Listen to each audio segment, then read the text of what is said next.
ایک صحابی آئے، یا رسول اللہ میرے پڑوسی کی کھجور ہے ٹیڑھی ایسے، تو اس کی کچھ شاخیں میرے گھر آ جاتی ہیں، جیسے یہ ایسے ہوا ہے، تو جب کھجور پکتی ہے تو کھجوریں گرتی ہیں، تو میرے بچے چھوٹے چھوٹے ہیں وہ اٹھا کے منہ میں ڈالتے ہیں، تو وہ بھاگ کے آتا ہے ان کے منہ سے نکال لیتا ہے۔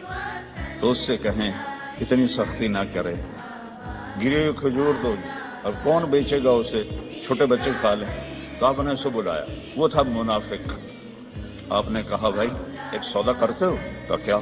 کہ یہ کھجور مجھے دے دو اور اس کے بدلے میں تمہیں جنت میں کھجور لے کے دیتا ہوں۔ بولیں گا یا رسول اللہ آپ کسی اور کھجور کی بات کرتے تو وہ تمہیں دے دیتا، یہ تو مجھے اور میرے بچوں کو بہت پسند ہے، یہ تو میں نہیں دے سکتا۔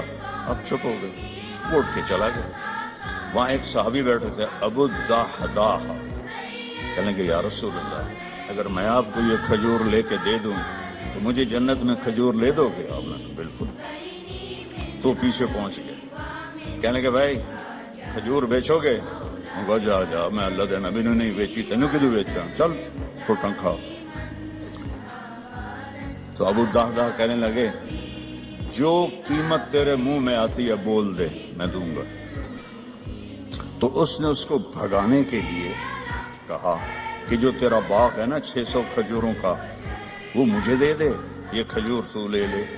اب اس کو 110% یقین تھا، تو کوئی پاگل تھوڑا ہی ہے کہ ایک کھجور کسی کو لے کر دینی ہے اور اس کے بدلے 600، میں تو ذمہ دار ہوں، 600 کھجوروں کا باغ بہت بڑا باغ ہے۔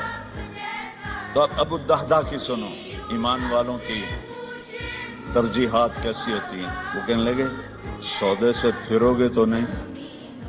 ذرا آپ غور کریں، یہاں تاجر بھی بیٹھے ہوں گے، 600 کھجوریں وہ ڈیمانڈ کر رہا ہے اور ایک ٹیڑھی کھجور اس کو دے رہا ہے جو آگے انہوں نے اس کے پڑوسی کو دے دینی ہے۔ تو کہنا تو انہیں چاہیے تھا یار اتنی قیمت تو نہ کر، تو کوئی تھوڑی لے۔